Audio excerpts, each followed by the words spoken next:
আবু উমামা রাদিয়াল্লাহু তাআলা আনহু সাহাবী থেকে বর্ণিত, তিনি বলছেন যে একদিন নবী করিম সাল্লাল্লাহু আলাইহি সাল্লাম বসেছিলেন, আমরাও ছিলাম, আর একজন যুবক, ইন্না ফাতান শাব্বান, ফাতান মানে যুবক, সূরা কাহফের আয়াতে ফাতানের বহুবচন ফিতিয়া, ইন্নাহুম ফিতিয়াতুন আমানু বিরাব্বিহিম ওয়াজিদনাহুম হুদা, এখানে ফাতান এক বচন ব্যবহৃত হয়েছে।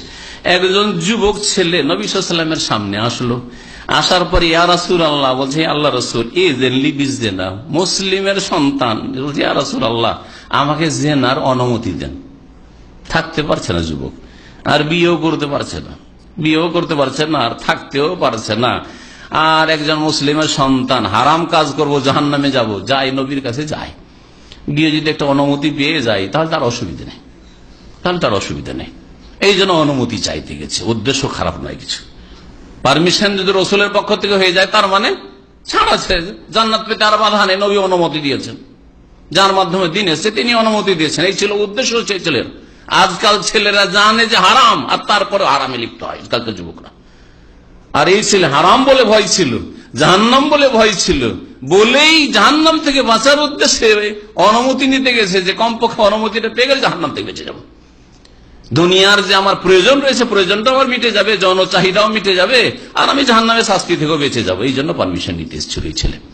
নবী করিম সাল্লাল্লাহু আলাইহি সাল্লামের কাছে যখন অনুমতি চাইল, আশ্চর্য হয়ে গেলেন সাহাবায়ে কেরামরা, কি করছে রে? ফাআকবালাল কওমু আলাইহি ফাজাজারুহ, চারিদিক থেকে সাহাবায়ে কেরামরা মনে হচ্ছে তার দিকে ঝাঁপিয়ে পড়েছে, আর কালো মাহ মাহ মাহ, একেবারে তাকে বকাঝকা শুরু করেছে। আরবিতে মাহ ধমক দেওয়ার জন্য, আর ভয় দেখানোর জন্য, আর বকাবকি করার জন্য এই শব্দগুলি ব্যবহৃত হয়ে থাকে। ফাকাল, নবী সাল্লাল্লাহু আলাইহি ওয়াসাল্লাম বললেন, না না না, এইসব কাজ করিও না, উদনু, কাছে করো, আমার কাছে নিয়ে আসো, আমার কাছে চলে আসো। আমি আপনি যদি একটা ছেলে এরকমই বেয়াদবির প্রশ্ন করে, হ্যাঁ কোন কথা বলে যে কোনো রাস্তা আছে কিনা, সৌদি আরবে আছি, এমন কোন রাস্তা আছে, থাকতেও পারছি না, তাহলে ধাক্কা দেবের করেন, দেখো বেয়াদব কোথাকার, মজলিসও বুঝে না, কিছু বুঝে না, আর বেয়াদব হারাম কথা বলছেন, তাই না? এখানে দাওয়াতের রাস্তা বন্ধ করে দিলেন। নবী সাল্লাল্লাহু আলাইহি ওয়াসাল্লাম তো এই কাজ করলেন না। নবী করিম সাল্লাল্লাহু আলাইহি ওয়াসাল্লামের দাওয়াতের পদ্ধতি নম্র পদ্ধতি, হিকমত কৌশল। ইসলাম প্রচারের জন্য হিকমত কৌশল লাগবে, নম্রতা লাগবে, ভালো আচরণ লাগবে, অন্তর জয় করার চেষ্টা করতে হবে। বাশশিরু, নবী সাল্লাল্লাহু আলাইহি ওয়াসাল্লাম বলছেন সুসংবাদ দাও, ওয়ালা তুনাফিরু, ঘৃণা ছড়ায়ও না, দূরে ধাক্কা দিয়ে তাড়িয়ে দিও না। এই হচ্ছে নবী করিম সাল্লাল্লাহু আলাইহি ওয়াসাল্লাম কথা। ইয়াসসিরু, সহজ করার চেষ্টা করো, আল্লাহ যতটা ছাড় দিয়েছেন ততটা সহজ করার চেষ্টা করো, ওয়ালা তো আসছে কঠিন করে দিও না, যদি অনুমতি থাকে তো সেক্ষেত্রে কঠিন করে দিয়েন না। নবী করিম সাল্লাল্লাহু আলাইহি ওয়াসাল্লাম কাছে নিয়ে আসতে বলে, ফাদানা মিনহু, ছেলেটি কাছে আসলো, করিবান কালা ফাজালাসা, বসে গেল। নবী করিম সাল্লাল্লাহু আলাইহি ওয়াসাল্লাম এত দূরে এত কাছে বসালেন যাতে করে ওর গায়ে নবী সাল্লাল্লাহু আলাইহি ওয়াসাল্লাম হাতটা পৌঁছে যায়, ওর পিঠে হাতটা পৌঁছে যায়, এত কাছে ডেকে নিলেন, অথচ এত বেয়াদবির প্রশ্ন করেছিল বা তার জন্য অনুমতি চেয়েছিল। কাল আতহিব্বুহু লিউম্মিক, তারপরে তাকে বুঝাইতে শুরু করলেন, যুবকদের জন্য উপদেশ নবী করিম সাল্লাল্লাহু আলাইহি ওয়াসাল্লাম, আচ্ছা বলো তো, তোমার মায়ের জন্য এটা কি পছন্দ করবে? কেউ যদি তোমার মায়ের সাথে ব্যভিচার করে তুমি বরদাস্ত করতে পারবে? সেই বলল, লা ওয়াল্লাহ, না, আল্লাহর কসম করে বলছি, জালানি আল্লাহু ফিদাআকা, আল্লাহ আমাকে আপনার উপর উৎসর্গ করুন, হতেই পারে না, অসম্ভব কথা বরদাস্ত করব। নবী সাল্লাল্লাহু আলাইহি ওয়াসাল্লাম বলেন, কালা ওয়ালান নাসু ইউহিব্বুনাহু লিউম্মাতিহিম, তাহলে তুমি যখন তোমার মায়ের সাথে কারো ব্যভিচারকে বরদাস্ত করবে না, কোন মানুষই নিজের মায়ের সাথে জিনা ব্যভিচারকে বরদাস্ত করবে না। কালা, নবী সাল্লাল্লাহু আলাইহি ওয়াসাল্লাম, আফা তুহিব্বুহু লিবনাতিকা, তোমার যদি মেয়ে থাকে আর তোমার মেয়ের সাথে কেউ ব্যভিচার করতে চায় বা জানতে পারো যে কেউ ব্যভিচার আর করার চেষ্টা চালাচ্ছে, বরদাস্ত করবে তুমি? কাল লা ওয়াল্লাহ, আল্লাহর কসম করে বলছে, না, কখনো না। ওয়ালান নাসু ইউহিব্বুনাহু লিবানাতিহিম, আর কোন মানুষই তাদের মেয়েদের সাথে জিনা ব্যভিচারকে কখনো বরদাস্ত করবে, জালানি আল্লাহ ফিদাক, আল্লাহ আপনার উপর আমাকে উৎসর্গ করুন, কোন মানুষ নিজের মেয়ের জন্য এটা মেনে নিতে পারেন না। কাল আফা তুহিব্বু লিউখতিকা, আচ্ছা চলো, মায়ের জন্য না হয় বেশি একটা আত্মমর্যাদা রয়েছে, গায়রাত রয়েছে, হ্যাঁ মেয়ের ক্ষেত্রে রয়েছে, কিন্তু বোন, তোমার বোনের সাথে কেউ যদি জিনা করতে চায়, আতহিব্বুহু লিউখতিকা, কাল লা ওয়াল্লাহ, না, আল্লাহর কসম করে বলছি, ওয়ালান্নাসু ইউহিব্বুনাহু লিউম্মাহাতিহিম, নবী সাল্লাল্লাহু আলাইহি ওয়াসাল্লাম বললেন যে কোন মানুষই তাদের বোনের সাথে এই ব্যভিচার করাকে পছন্দ করবে না, তুমি যেমন পছন্দ করো না। বারবার করে ওই যুবক বলছে, জালানি আল্লাহ ফিদাক, আল্লাহ আমাকে আপনার উপর কুরবান করুক, উৎসর্গ করুক, আমি আপনার জন্য উৎসর্গ হইতে প্রস্তুত, কিন্তু আপনাকে ভালোবাসি, কিন্তু কোন মানুষ বরদাস্ত করবে না যে তা কারো মা বোনের সাথে বা মেয়ের সাথে কেউ ব্যভিচার করুক। নবী করিম সাল্লাল্লাহু আলাইহি ওয়াসাল্লাম আরো জিজ্ঞাসা, কাল আফাতহি, বলি আম্মা থেকে, চলো আর একটু দূরে চলো, তোমার ফুফুর সাথে কেউ ব্যভিচার করতে চাই, তুমি পছন্দ করবে, বরদাস্ত করবে, অনুমতি দেবে? কাল আল্লাহ আল্লাহ জালানি আল্লাহ ফিদাক, না আল্লাহর কসম করে বলছি আপনার উপর আল্লাহ আমাকে উৎসর্গ করুক। নবী সাল্লাল্লাহু বলে, ওয়ালান্নাসু ইউহিব্বুনাহুম লিআম্মাতিহিম, ওয়ালান্নাসু ইউহিব্বুনাহু লিআম্মাতিহিম, আর কোন মানুষই তাদের ফুফুদের সাথে এই ব্যভিচারকে বরদাস্ত করে নেবে না।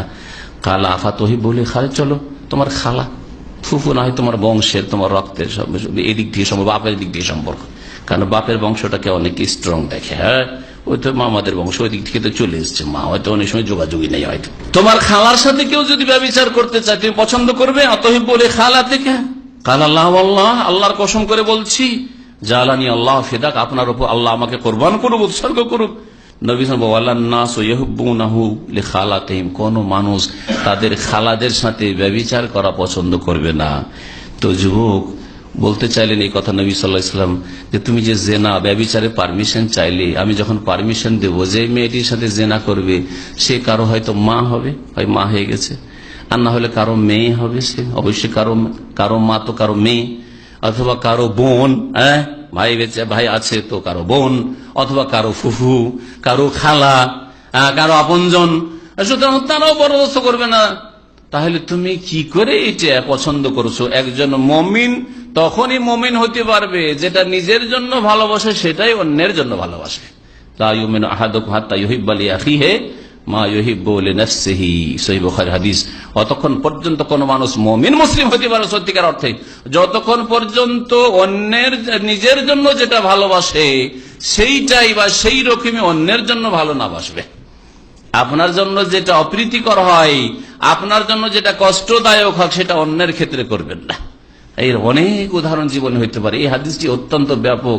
এই হাদিসটি নিয়ে যদি ঘন্টার পর ঘন্টা আলোচনা করেন, আমাদের চলাফেরার জীবনে, পারিবারিক জীবনে, সামাজিক জীবনে, বন্ধু বান্ধবের সাথে, রুমমেটদের সাথে, পাড়া প্রতিবেশীর সাথে, দেশবাসীর সাথে, কোনো মানুষের সাথে যেটা আপনি নিজের জন্য পছন্দ করেন না, অন্যের জন্য কখনো পছন্দ করবেন না যদি আপনি মুমিন হন। আপনাকে কেউ কষ্ট দিয়ে মারুক, আপনার সমালোচনা করুক, আপনার বদনাম করুক, আপনার মানহানি করুক, আপনার ক্ষয়ক্ষতি করুক, আপনার চুরি ডাকাতি করুক, আপনি পছন্দ করেন না, তাহলে অন্যের কি করে আপনি করতে পারেন এরকম? তাহলে মুমিন হতে পারবেন। নবী করিম সাল্লাল্লাহু আলাইহি ওয়াসাল্লাম তারপরে ছেলেটার গায়ে হাত রাখলেন, পিঠে হাতটা রাখে, ফাওয়াদা ইয়াদাহু আলাইহি, ওই ছেলের গায়ে হাত রাখলেন রাসূলুল্লাহ সাল্লাল্লাহু আলাইহি ওয়াসাল্লাম রাহমাতুল আলামিন। দূরে ধাক্কা দিয়ে তাড়িয়ে দিলে সে আরো খারাপ হয়ে যেত, মুরতাদ হয়ে যেত। নবী কেউ কি মানত না, আর সাহাবীর কথাও মানত না। খারাপ ব্যবহার দেখে এদের উপরে এমন ঘৃণা হয়ে যেত যে কখনো আসতো না, আর সে একেবারে অনেক দূরে গোমরাহ হয়ে জাহান্নামে চলে যেত। নবী করিম সাল্লাল্লাহু আলাইহি ওয়াসাল্লাম কাছে নিলেন আর কত সুন্দর করে তাকে নসিহত করলেন। তারপরে শেষখানে একটি সুন্দর দোয়া দিলেন কয়েকটা বাক্যের, বলছে আল্লাহুম্মা আগফির যামবাহু ওয়া তাহহির কলবাহু ওয়া হাসসিন ফারজাহ। এই তিনটি বাক্য দিয়ে আল্লাহুম্মা আগফির যামবাহ, অতীতে যদি কোনো ভুল ভ্রান্তি গুনাহ করে থাকে আল্লাহ তুমি মাফ করে দাও।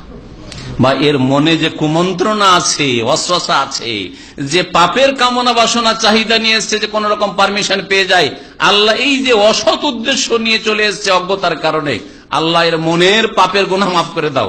আর অতীতে যদি কোনো গুনাহ করে থাকে তাও মাফ করে দাও। ওয়াতাহির কালবাহু, আর তার অন্তরে যে যৌন ব্যাধি হয়ে গেছে, অন্তরে যে তার কুপ্রবৃত্তির ব্যাধি হয়ে গেছে, খায়েশাতে নফসের ব্যাধি হয়ে গেছে, মনের কামনা বাসনা পূরণ করতে হবে, মনের আশা আকাঙ্ক্ষা পূরণ করতে হবে। এই ব্যাধি, মনের রোগ হচ্ছে দুটি, একটা হচ্ছে সংশয়ের রোগ, আর একটা হচ্ছে কুপ্রবৃত্তি, শাহওয়াতের, কুপ্রবৃত্তির রোগ। এই দুই রোগ থেকে যে অন্তরকে বাঁচাতে পারবে সেই সত্যিকার মুমিন হতে পারবে। যে সংশয় থেকে বাঁচাতে পেরেছে সে শিরক কুফরিতে মুনাফিকিতে লিপ্ত হবে না, নাস্তিক বেদিন হবে না, বেনামাজি হবে না, আর যেই ব্যক্তি কুপ্রবৃত্তি থেকে নিজের অন্তরকে বাঁচাতে পেরেছে সে কোনোদিন জেনার কাছে যেতে পারে না, সে কোনোদিন সমকামিতার কাছে যেতে পারে না, সে কোনোদিন ফিল্মের কাছে যেতে পারে না, সে কোনো অশ্লীল কথা কাজের কাছে যেতে পারে না, সে কোনোদিন হারাম খাবো, চুরি করব, ডাকাতি করব, ঘুষ নেব, বেইমানি করব, সুদ খাবো, এইসবের কাছে যেতে পারে না। কারণ কুপ্রবৃত্তি, মনের চাহিদা যে তাড়াতাড়ি বড় লোক হবো, আর বেতন দিয়ে বড় লোক হইতে পারছি না, অফিসার মানুষ, হ্যাঁ অল্প বেতন সরকার দিচ্ছে, সুতরাং ঘুষ খেতে হবে। ব্যবসা করে বড় রিস্ক থাকছে, কিন্তু সুদের ওপর টাকা খাটালে কোনো রিস্ক থাকে না, নিশ্চিত যে বছরের পরে এত টাকা পাবো। কুপ্রবৃত্তির রোগ। তো নবী করিম সাল্লাল্লাহু আলাইহি ওয়াসাল্লাম বললেন, আল্লাহ এর কি করো, ওয়াতাহির কালবাহু, তার অন্তরটাকে পাক করে দাও, ওয়াহাসসিন ফারজাহু, আর এই লজ্জা স্থানকে সুরক্ষিত করে দাও, লজ্জা স্থানের হেফাজতের এই ছেলেকে তৌফিক দান করো। নবী করিম সাল্লাল্লাহু আলাইহি ওয়াসাল্লামের 3টি বাক্যের দোয়া, কিন্তু ইখলাসের সাথে যেই দোয়া বেরোই, অল্প কথাতেই সেই দোয়া কবুল হয়। আর মনে যদি রোগ থাকে, ইমানের কমজোরি থাকে, আল্লাহর উপর ইয়াকিন না থাকে, দুর্বল ইমান নিয়ে যদি আল্লাহর কাছে চান, আল্লাহ আধা ঘন্টার দোয়া, সারা রাত ধরে দোয়া করছেন, আরাফাতে দোয়া করে এসছেন, কোনো রেজাল্ট পাচ্ছেন না, হারাম খেয়ে দোয়া করছেন, শিরক বিদাতি আকীদা নিয়ে দোয়া করছেন, দোয়া কবুল হচ্ছে না।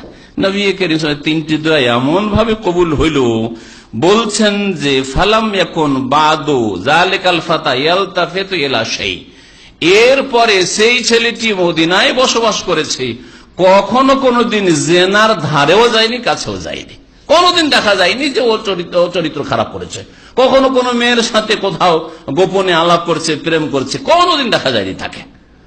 এইভাবে নবী করিম সাল্লাল্লাহু আলাইহি ওয়াসাল্লাম এই ছেলেকে উপদেশ দিয়েছেন, দোয়া দিয়েছেন। আল্লাহ পাক রব্বুল আলামিন আমাদের সকলকে হেদায়েতের উপরে কায়েম রাখেন। আমাদের সমাজে যে সব যুবক যুবতীরা বিভ্রান্তির শিকার হয়েছে, গোমরাহ হয়ে গেছে, আল্লাহ পাক তাদেরকে হেদায়েত দান করেন। যারা পাপে লিপ্ত হয়েছে তাদেরকে তওবা করার দ্রুত